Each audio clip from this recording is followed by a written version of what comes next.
with you, brother.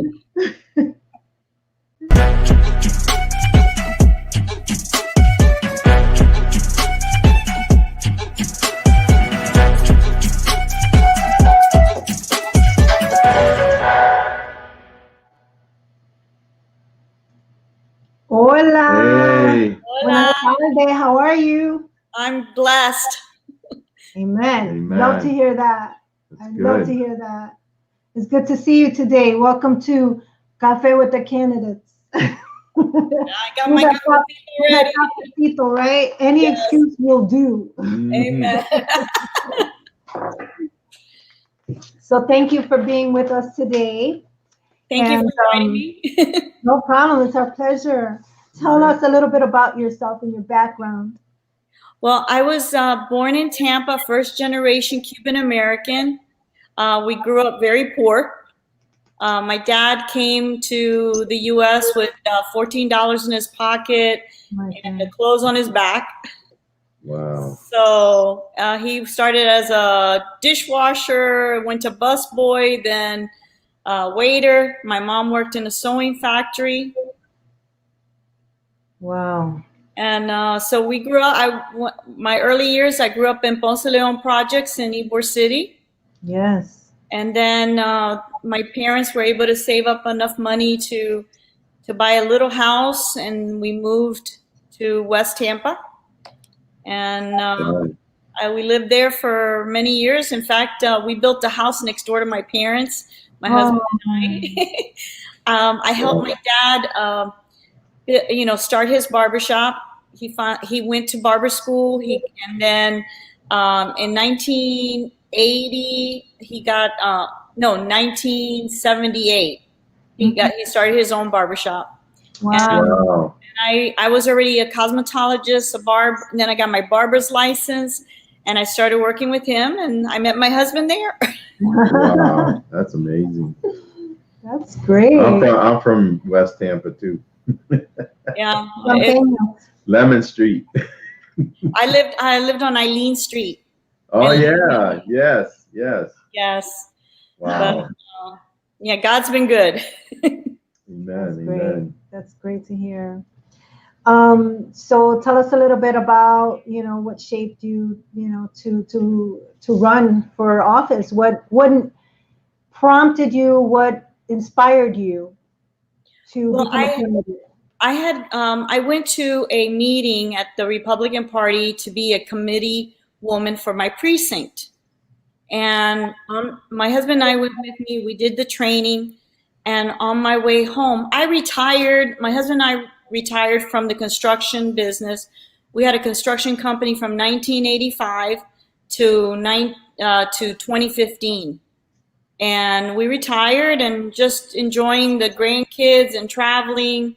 And then, we went to this meeting, and on our way home from the meeting, I hear the Lord tell me, "Occupy till I come." And I'm like, wow. Okay, I'm busy. I'm always busy. I did ministry for 15 years. So wow. I'm always talking about the Lord and sharing the Lord with people. But then when I got home, I was walking towards my sink in the kitchen, and when I got to the sink, he tells me, "I'm going to use the foolish things to confound the wise." Wow. And I said, "So you're calling me foolish?" And that's when he called me. He says, "I want you to run for office." And I that's something I would have never thought of doing. Wow. That's quite a reason to do it, though, right? I can't think of better reasons. Well, I want to make sure I'm obedient. That's number one for me. Yes. Is obedience. Yes. And it's been amazing because the Lord has helped me in every area. Like one day I'm trying to do my website, and I'm getting frustrated. I'm going, "Lord, I can't do this. I don't know what I'm doing." And all of a sudden I just received a download, and I was able to fix the buttons and do everything and upload in my website. Wow. Wow. I mean, he's been leading and guiding me every step of the way. Well, they say if he calls you, he equips you. That's right. He does. He's got purpose behind it, you know. He does. We could speak testimony to that. Yes, You're right. definitely. You're 100% right. So tell me, how challenging has it been, though? Because your campaign is right in the middle of, you know, COVID and all that. So I know you can't really compare it to a previous campaign, but it's got to have been. It's got to be very challenging right now. It is, because I didn't know the first thing about running for office. That's number one. And there's a lot of rules and regulations, and the other thing was that being able to get the petition signs, I wasn't. I actually just jumped into the race in May, which is when you have to, it's the last minute to turn in your paperwork. Right. And trust me, I wrestled with the Lord the night before I had to submit the qualifying fees, because it's very expensive. Mm-hmm. I didn't realize if you don't get the petition signed, then you have to pay the fee. So I said, Lord, you sure you want me to do this? And he said, yeah. So I submitted all the paperwork in May. Then in June, I qualified. And it has, you know, it's been challenging doing the reports. It's just me by myself and my husband helping me a little bit. Yeah. Wow. That is challenging. It could be overwhelming.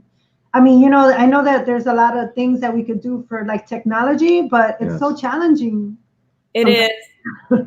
It's different meeting people and, you know, talking to them in person. So I plan to do that. I'm trying to get people to help me to do door to door once we get started. You know, because right now we have the primary election. The primaries is, well, they're doing early voting now, and then the primary is August 18th, because I don't know who I'm running against yet. Oh, wow. Yeah, there's 5 people that are running on the other side for this seat. So then once they decide who wins that, then I'll know who my challenger is. Wow. That's awesome. But once you get elected, what changes do you want to bring in District 3? What is your goals? Okay, one thing is that I've been noticing our county has been going a little bit far to the left, and they're taking away constitutional liberties, and I don't like that. But the other thing is I've seen is the county, especially District 3, has been lagging behind on development, on growth. And I found out that the county has put a moratorium on building close to I-4 in that area.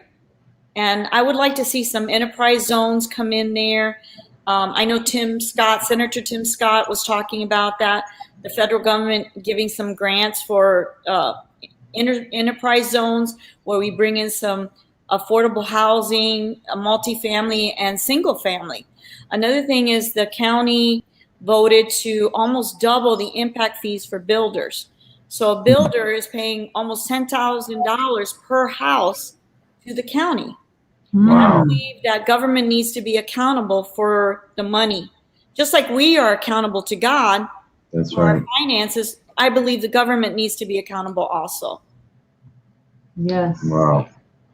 And I'm very passionate about affordable housing, but in order to give affordable housing, we need our government to stop taxing us and raising our fees and everything. The penny and a half tax has been another issue. I know that one commissioner sued, and it went to the Supreme Court. So I don't know what the Supreme Court is going to do about that right now. So I'm looking because people are saying, oh, it's just a penny and a half. It's just a penny. No, we're talking a 17 to 20% increase in cost per family, you know, because everything you buy is 8.5%. So people, you know, it's especially now with COVID and people out of work, how can they keep raising? They raised our water rates. They're getting ready to raise our property taxes. So I want to be there to, you know, help fight those things. because we need to be able to have the American dream. And if people can't afford to live, then what's the use? Yeah. That's true. That's true. And you know, being that you guys were in the construction business, you know a lot about development and how that works. So that's how are you going to use that? In what way are you going to be able to use that to make these changes? Well, the one thing is that it's a smart planning where you have proper engineering and planning of the roads, you know, the flow of the roads, have good drainage and sewer system, good infrastructure in place. Those things are done by engineering. So engineers can come in and do, if a developer wants to develop an area, he needs to bring his engineers, and we need to go over everything to make sure that that's going to accommodate to adjoining properties also. Yeah. But I'm all for building and development. We have 900 families moving to Florida daily. Wow. Wow. Yeah, people are fleeing tax and spend places that they have, like New York. New York has a state income tax. Their people are taxed to death there. Yeah. Wow.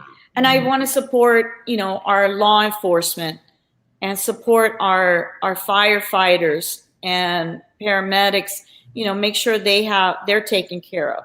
Because that's what our budget should be going, is for our safety, our roads. I mean, we have potholes everywhere. Nothing's getting taken care of. So I don't, you know, like I said, I'm just frustrated with what's going on. And now that I have this calling, I just feel like I can go to work. I'm a worker, and I'm a fighter. Yeah. So, and I want to be a voice for the people. I want to listen to people's problems, their complaints, and see how I can help, and I can fight for them. Yes, that's great. Tell us where District 3 is. What area does that encompass? Okay, District 3 is everything east of Armenia Avenue, and it goes all the way a little section up to Bears Avenue, and all the way past 301 and down to Platt Street. So it's a little section of South Tampa, downtown Tampa, all of Ybor, Seminole Heights, Tampa Heights, Wellswood. You have Forest Hills, Temple Terrace, some of Brandon, because it goes all the way down to Riverview Drive. Yeah. So it's a big area. It is a big area. That's huge. I know. I had this one lady contact me on Facebook about Lithia Pinecrest Road, that it was overgrown, and this and that, and what I was going to do to help. And I said, well, because she was saying that she was getting ready to vote. I said, well, I'm not on that ballot. I will be in November. So, and I will do whatever I can to get people out there to cut the grass in the overgrowth areas. And I mean, as a landlord, I've had to, you know, I take care of those things from my apartments, because my husband and I, when we were in the construction business, we decided to buy property, build on it for our retirement. So we would have rental income for our retirement. And that's what we did. So, you know, and we have really good tenants. In fact, we get so excited when people tell us they're moving because they bought a house. I mean, that's so important. That's awesome. It is important that they have their own home. That's awesome. So what else can you share with us on any information where people can go to help support you and get involved and help you and volunteer and so forth? Well, my website is mauracruzlanz.com. And there's buttons there where they can press for volunteering, any donations that they want to make. You know, I mean, my abuela used to say, every drop fills the bucket. So it doesn't matter how small it is. Gota por gota. Yeah, that's right. Little here, little there, get you anywhere. Yeah, because so far we financed it all ourselves, you know. So I know it was $6,000, almost $6,050 just to qualify. Wow. Wow. Yeah, so that doesn't include all the flyers that I have to print, yard signs, and business cards and things like that. So but like I said, my husband and I, we just want to be obedient to what God's called us to. And I'm a business person. I've never been in politics. I'm a Christian first. I'm a conservative. So that's, like I said, that's what I'm going to take with me once I get elected. Well, that's awesome. Well, thank you for sharing this time with us and giving us some information on your campaign and your beliefs and who you are. And we look forward to seeing you again very soon. And I say God bless you. God bless you. Good luck to you. I appreciate it. Thank you. God bless you, Maura. Bye-bye. Bye-bye.